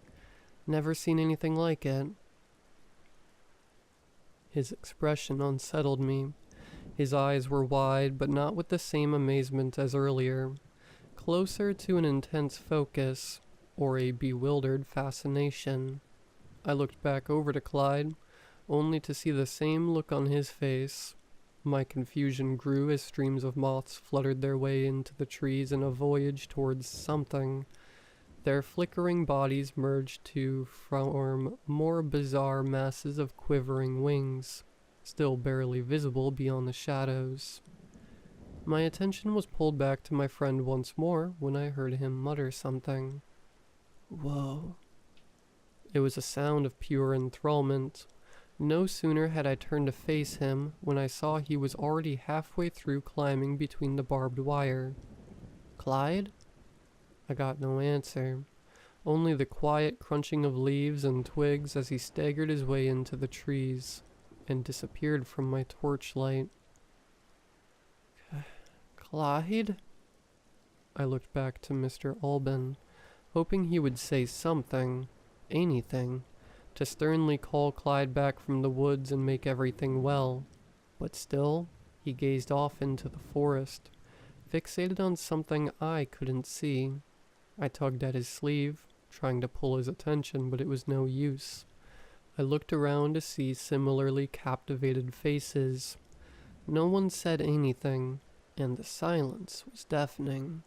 I began to feel scared, like I wasn't safe. The fleece I gripped pulled itself away, and silently Mr. Albin pushed the wires apart, stooping down to step through the fence. I could only watch as his ear was torn raggedly by a rusted barb, but he didn't even flinch, completely ignorant of the warm red stream trickling down the side of his neck. I called out for him as he got through, but my pleas fell on deaf ears.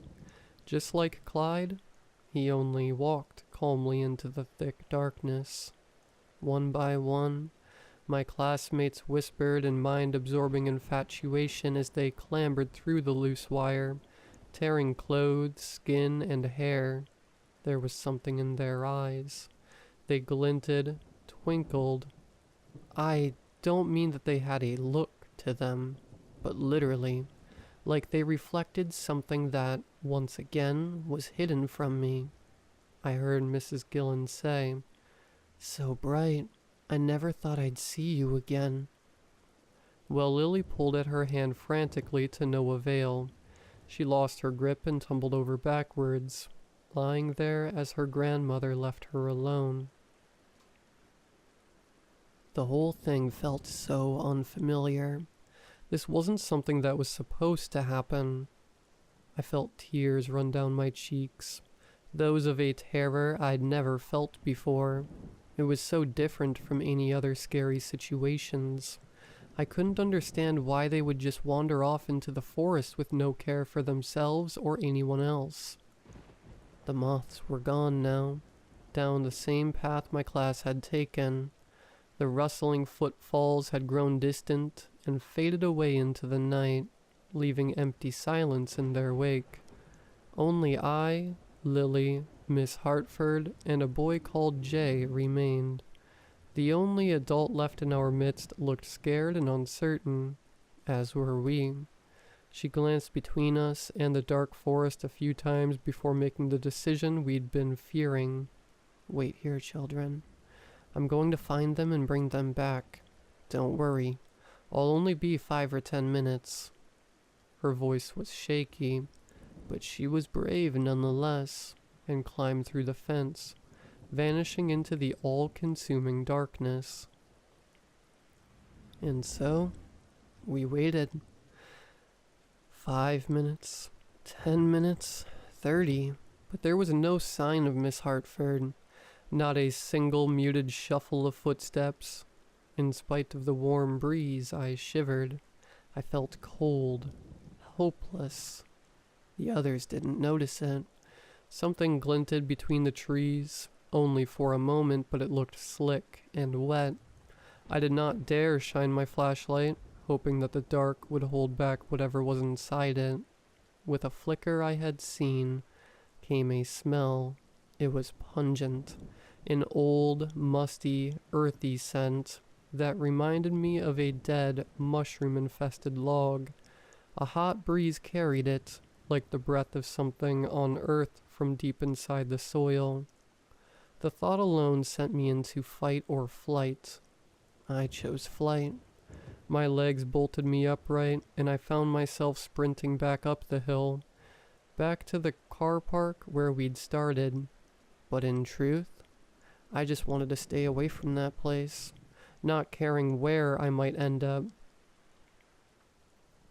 I heard Jay and Lily's thumping feet moments later, my panic having spread to them just as quickly. More than once I tripped and fell, clawing at the grass, as if at any moment I might feel a cold hand wrap around my ankle and drag me back, screaming into those terrible woods. I burst out into the graveled car park, covered in grass stains. For a long moment, I dreaded that there would be no more to follow me. I let out a breath I didn't know I'd been holding when Jay, and then Lily, emerged from the dusty path and skidded to a halt. The 20 minutes before her parents started arriving was a lonely eternity but for the three of us. A woman I recognized as Alexandra's mother stepped out of her silver Ford and scanned the car park in confusion. She made her way over to our small, shivering congregation. "Hey, where are the rest of you?" she asked, to none of us in particular. All I could muster in response was a feeble point in the direction of the field. She looked over, then back at me, then back at the path with a frown of concern. Before she could interrogate me further, I saw my dad's minivan pull up, and I scrambled my way over to the passenger side door. Even as a 10-year-old, I tore the door open so hard I thought it might fall off entirely, then jumped into the seat without a word of greeting. "How was it? Fun?" my dad asked, blissfully unaware of the events that had taken place. I only sat there, staring out the windshield, saying nothing. "Mark, are you okay? Can we just go home?" "Can we just go home what?" he asked. I chose to stay silent, and after a few seconds, without the expected "please," my dad grunted, started the ignition, and we drove away. School was off the next day, but I wasn't any the happier for it. My parents told me to just rest in my bedroom, play with my toys, that sort of thing. Even if I wanted to go out, who could I meet with? I wasn't really friends with Jay nor Lily. None of us wanted to leave the safety of our houses in any case.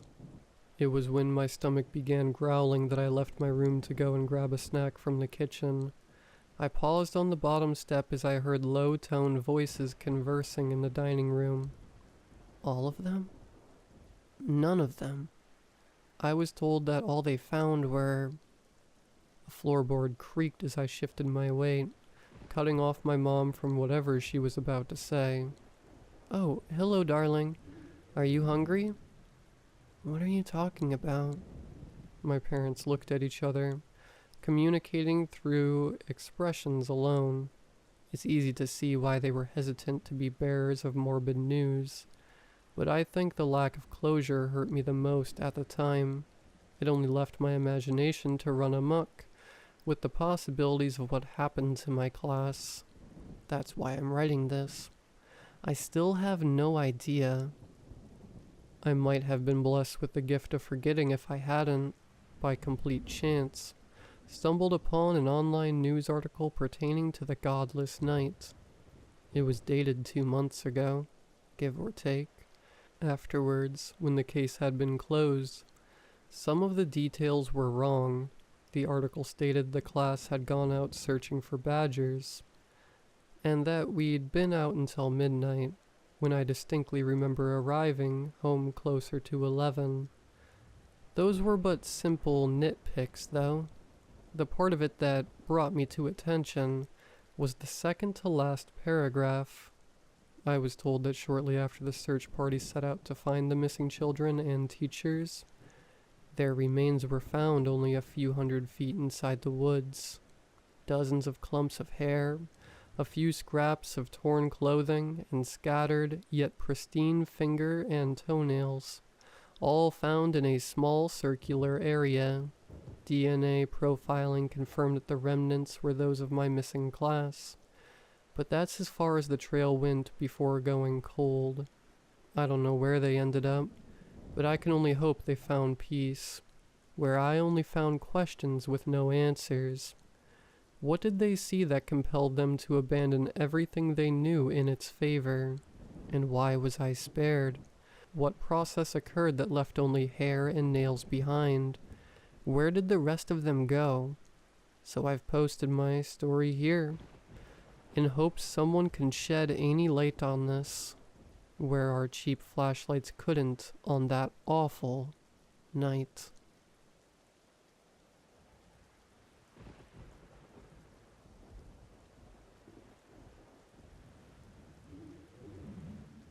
Hiking the Appalachian Trail end to end was to be my sabbatical this year. Something about escaping stressful city life was endlessly appealing to me when I cooked up the idea one frosty January morning. Anything to get me away from endless traffic, pointless meetings, and the omnipresent rush that one feels in day to day life that never allows you to sit down and enjoy the moment. Of course, I realized hiking the trail was never going to be a stress free experience, but I've been camping in various places in the US every summer, so the idea didn't seem too far fetched. Throughout winter and spring, I collected all the gear I'd need, studied maps of the area, and read several blogs from those who succeeded on the trail and those who didn't.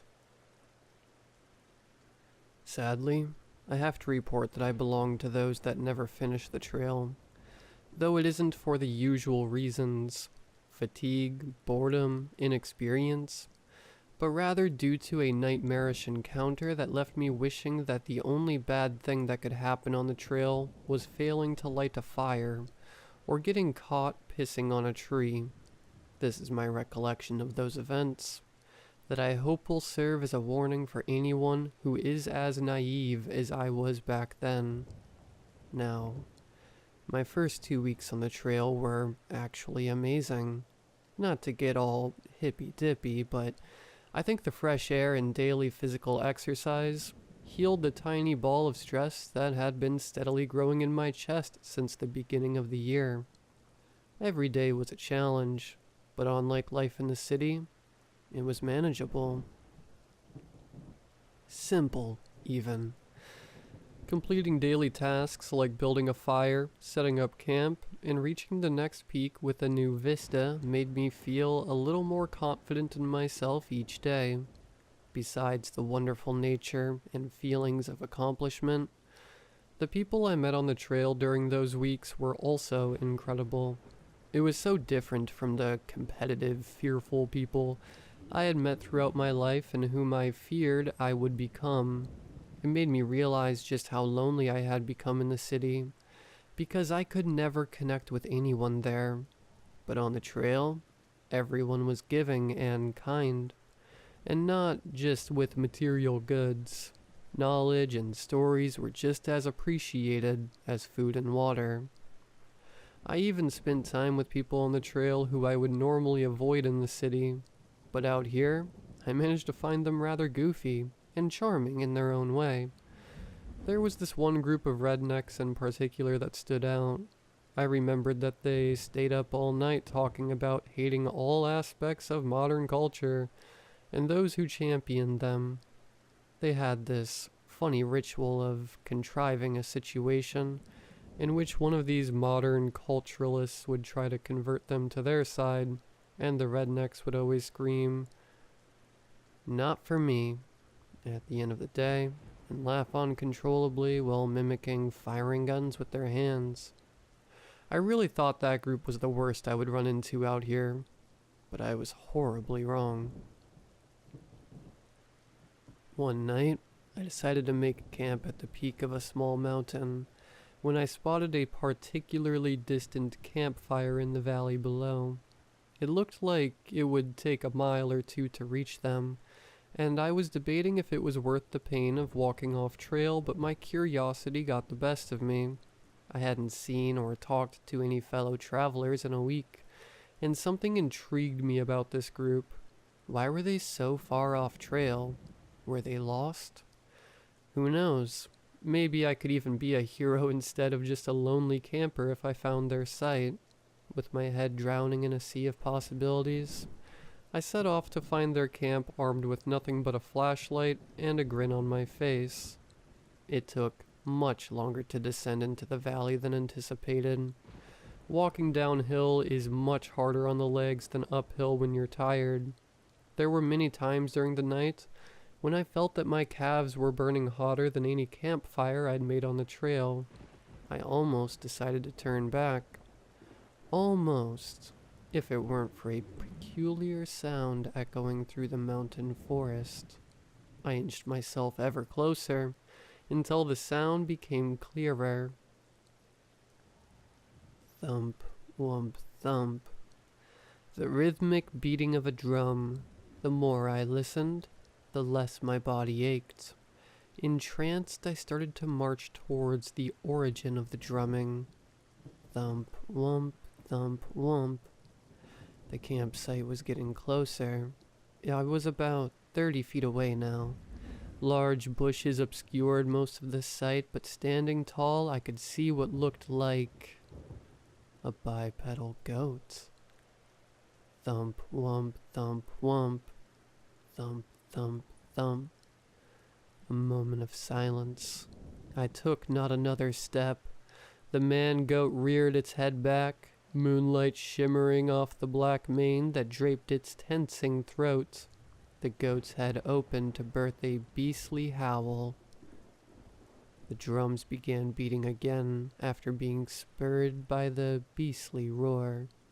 Thump, wump, thump, wump. I used the sound of the drums to cover my footsteps as I moved closer still. I wasn't entirely sure what was going on, but whatever it was would have made an exciting as hell story back home. With a closer view, the goat creature was clearly just a shirtless man with a coat mask. Great, I thought. I've stumbled into a satanic cult in the middle of absolutely nowhere. I've heard my fair share of stories about the people who walk the Appalachian trails, but nothing about a group of devil worshippers who doing God knows what in the woods. Looking down, I could see around 8 to 10 people prostrate around the ground, bowing to their goatly leader. It was hard to tell with the campfire's light, but it looked like all the members might have been wearing masks too. One member caught my eye in particular.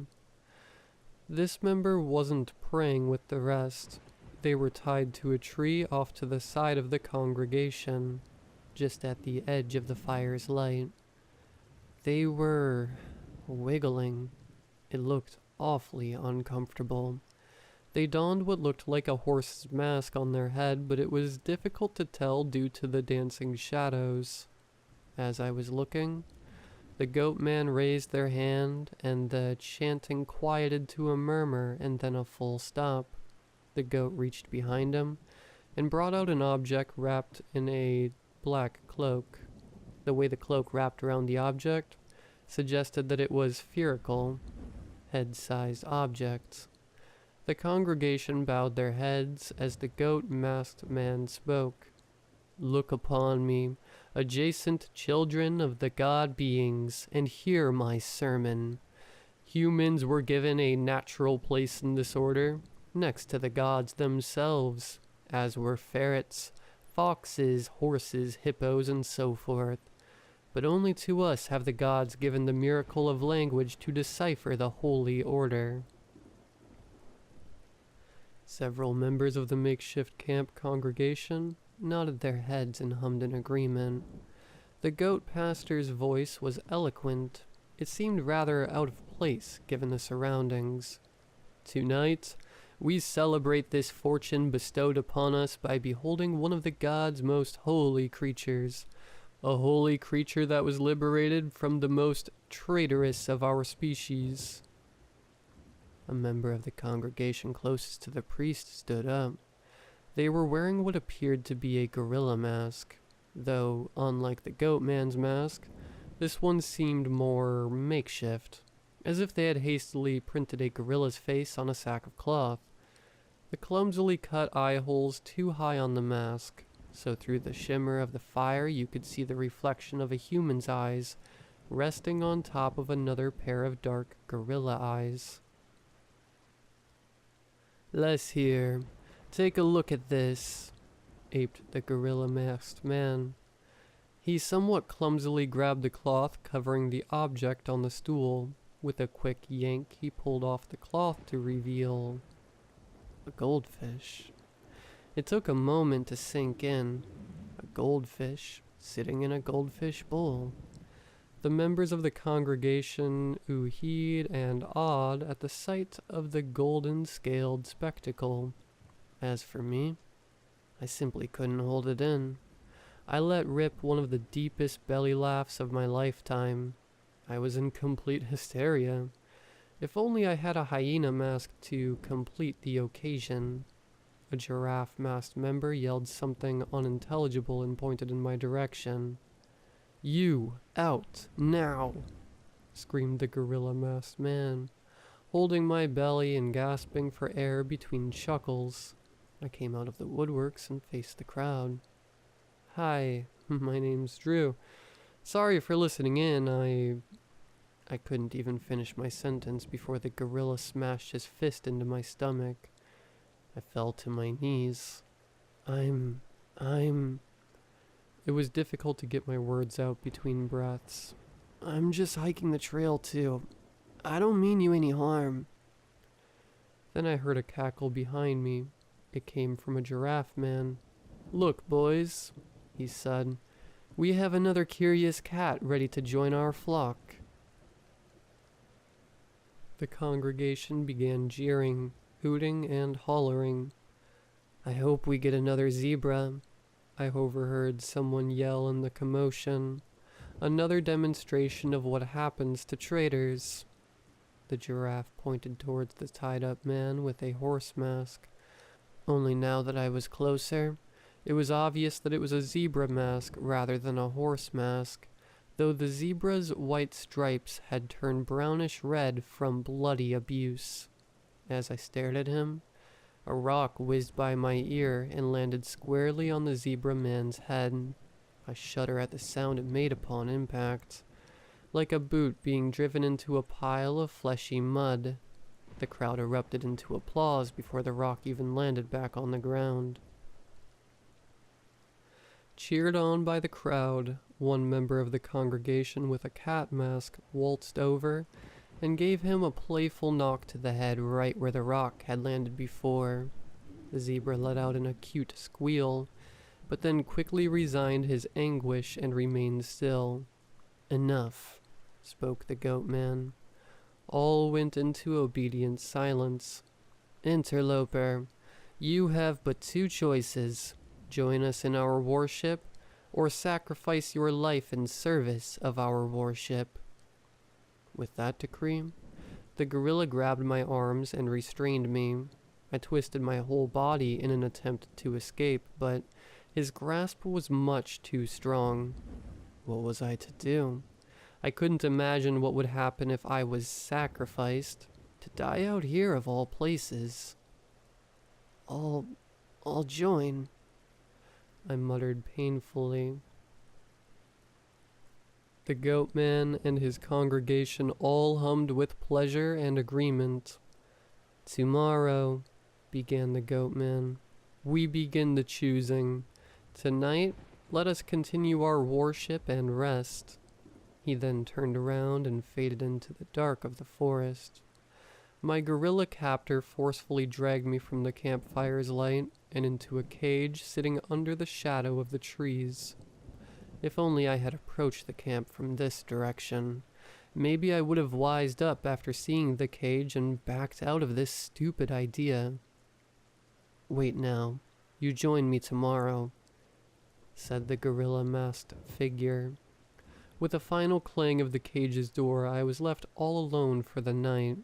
The rest of the cult's members independently left the camp and disappeared throughout the night. As the fire's illumination faded, the last thing I could see was the broken man with the bloodied zebra's head. I had no idea if they were dead or alive. Their body lay still until the flame was no more.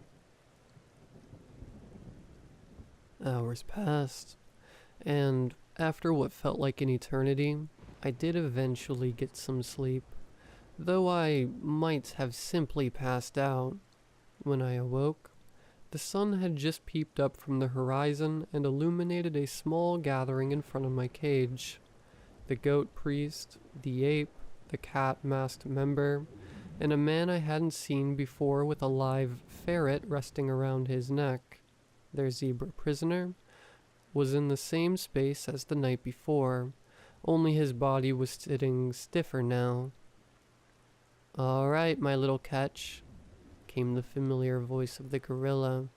"You got some choosing to do." He glared at me with all four eyes. The others hooted. "Grab your paper and wait for the chief to give a first sermon," said the gorilla, motioning me and the goat man. I did as I was told and slid my arm through the cage's bars to grab a piece of paper from the bowl. I didn't dare make another move. "Hear ye, little human," began the goat priest in his reverend tone. "Listen to our gospel. The sacred gods have bestowed upon us a hierarchy of beings encrypted by our own alphabet. The beings closest to the gods are graced with names closest to the word God. Those beings understand the secrets of the universe in ways that all the outside named cannot understand." I was failing to understand. I knew that cults had wacky beliefs, but what was this guy actually saying? In our fortune, humans have been placed adjacent to the god beings, one of which you witnessed last night. The goldfish? I sputtered. "Shut up and listen," yelled Gorilla. "Unfold the paper," continued the goat man, "and find your place with the humans. And remember, treat all beings with proper regard within the holy hierarchy." With that, the goat man turned and majestically strode back into the forest. "Sorry, I don't understand." Tears were beginning to well up in my eyes. The ferret and cat snickered. "Looky," spoke the cat in a feminine tone. "You're a human, sweetie, with an H. It's all encrypted in the holy alphabet. We're right next to, like, the gods. G." Slowly I began to realize more of their belief system, but I refused to believe that they actually thought like this. S is for stupid, I thought, but I dared not say that out loud. So the closer you are to the letter G, the more holy you are?" The cat simply replied with a duh gesture. I looked at the paper in my hand. Please not zebra. Anything but zebra, or yak, or walrus. I started to unfold the paper, but the cat swiped it out of my hands. "So slow. Let's see what you are, honey." I really hated her voice. It was this insufferable valley girl ring to it. She unfolded the paper and held her breath in mock anticipation. "Doggy," she finally squealed. "You get to be our nice little doggy. Aww." My shoulders relaxed and my breathing became more even. Dog, D. At least I wasn't that far away from G. "Dogs are the true servants of mankind," said the ferret cultist. His voice was oddly soothing. "You won't really be a human among us, but you can certainly serve your masters well." He began to stroke his ferret pensively. "And for your first task, you can help us rummage up some food." "Hunting party," yelled the gorilla leader, who immediately rushed over to a box in the campsite. From the box, he brandished a shotgun, whose cold steel shimmered in the morning's light. "Now be a good doggy and come," piped the cat. She unlocked the cage and I shambled out. As I began to wearily rise on my feet, I saw her arm snake towards me, and then I felt a sharp, stinging pain in my right leg. "All fours, doggy," she commanded. A small pocket knife was clasped in her hands. A smear of precious human ruby decorated the blade. "You stabbed me." "Down." I shrank down to all fours. I'd never been so degraded, not even in middle school. Having my arms to support my body weight did take some of the pain off of my leg, at least. Alright, Mutt. You're gonna help us find some grub, grunted the gorilla. Felicia, you come with us. Daryl, you can go on back to the rest. The man with the ferret pet walked off into the woods. Felicia and the gorilla started walking a different direction and beckoned me to join them, but I remained and looked at them perplexed. Your job is to tell me where and what to shoot, and I'ma shoot it, explained the gorilla. I guess it really would be hard to hunt with those masks on. Okay, I muttered, unable to put up any resistance. I needed to find a way to escape these freaks somehow. I had strayed far, far away from the main trail, but as long as I continued to walk uphill, I should be able to find my way back up the mountain I came down from. I turned and hobbled in a direction that led uphill, acting as if I had smelled the scent of prey. After half an hour had passed, I could tell that my captors were getting impatient. So far, we'd been making some progress in a direction that I hoped would lead us up to the trail, but I'd forgotten to actually look for something to hunt.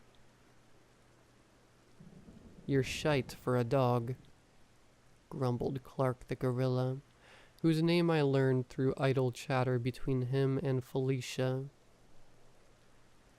What could I hunt for realistically? I wasn't much of a hunter myself, but even I knew that dogs were common to take along for duck hunting, so maybe a duck would work. No, ducks wouldn't work at all. D is too close to G. I wouldn't hunt a dog, and I'm supposed to treat all creatures in the same tier with equal respect. Deer? Also, no. Wolves, maybe, but did those even exist in the Smokies? Felicia made an audible click with her mouth as I pondered. Jesus Christ, find something already. Her voice had only gotten more grating the longer the hunt went on.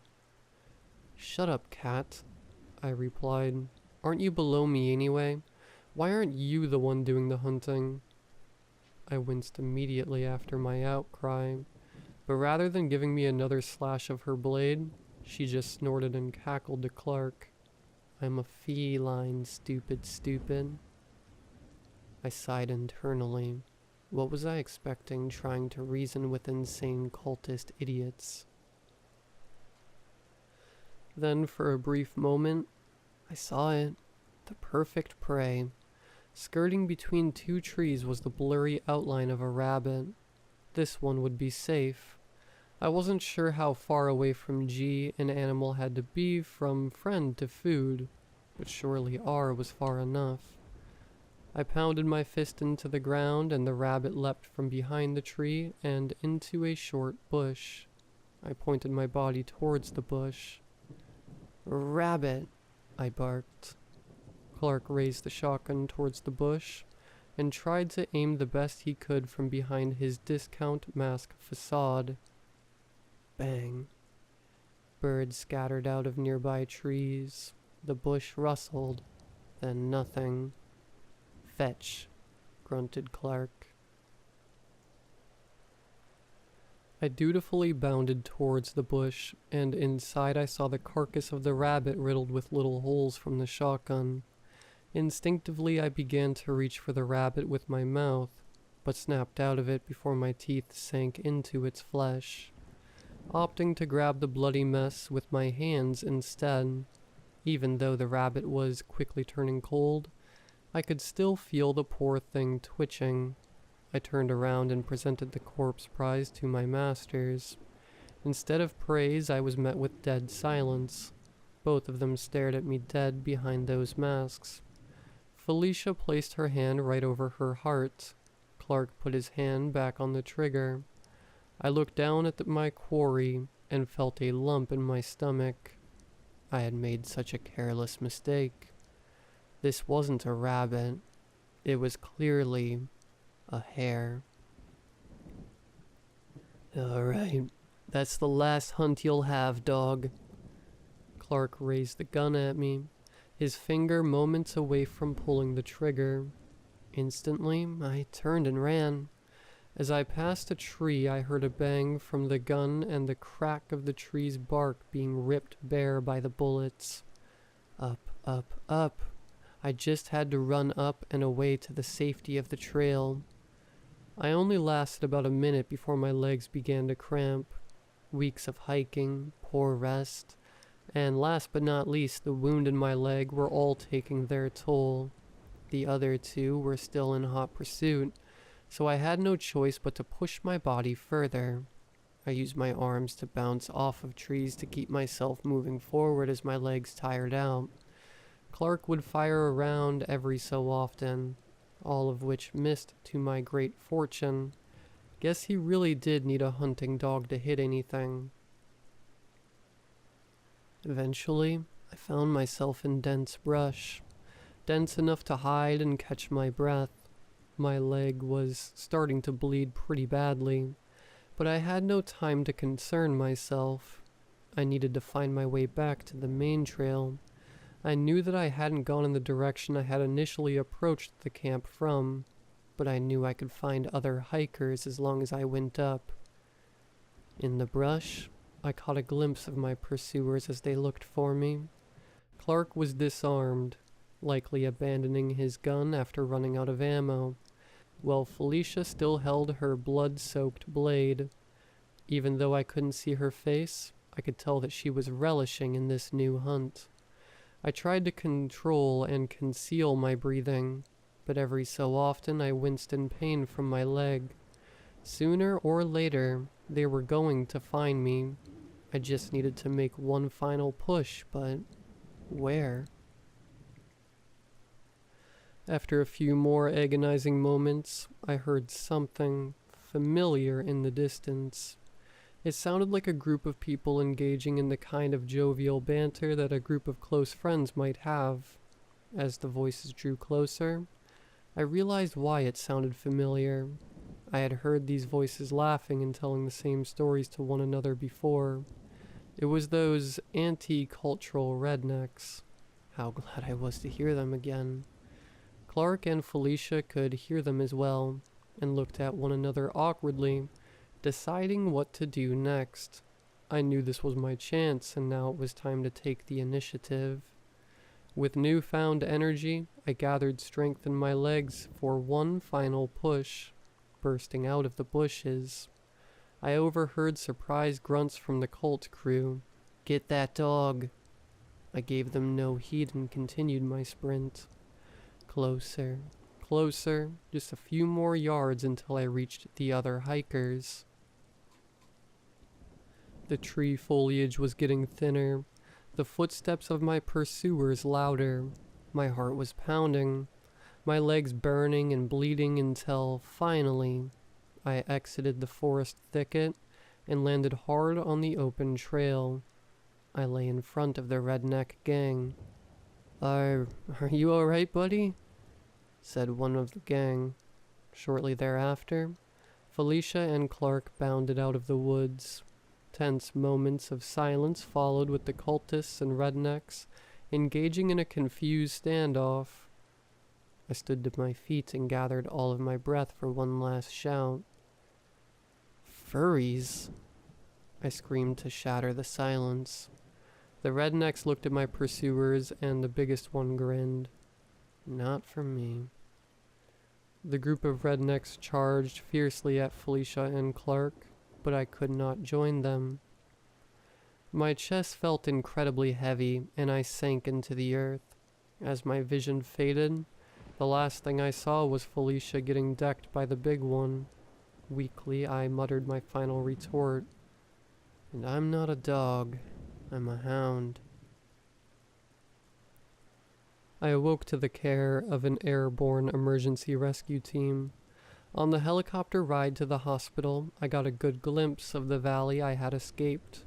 It seemed so strange to hover above the trees safe and sound, while knowing what kind of freakish hell lay in wait below me. I pondered for a while. How big was their group? How many people had they taken? But it didn't matter in the end. I was free. After my stay in the hospital, I rejoined the redneck gang to hear what happened after I passed out. Apparently they managed to chase Clark and Felicia back into the woods, though they were not able to find any more of their group. We then went together to the police to file an official report. To our dissatisfaction, the police didn't offer much assistance. I don't think they even believed my story, despite all the witnesses. Truth be told, I was beginning to doubt myself, too. Who would believe that such a ridiculous cult would be active in this day and age? But I will always have the scar on my leg to remind myself that it was true, no matter what anyone else thought. So here I am, months later, writing this on a cold January evening at home in the busy city. It's been hard to sleep knowing that they're still out there, and the police will do nothing to prevent them from attacking again. I'm posting this in as many places as I can to warn anyone willing to listen. If you should see a goat man wandering around the woods, run.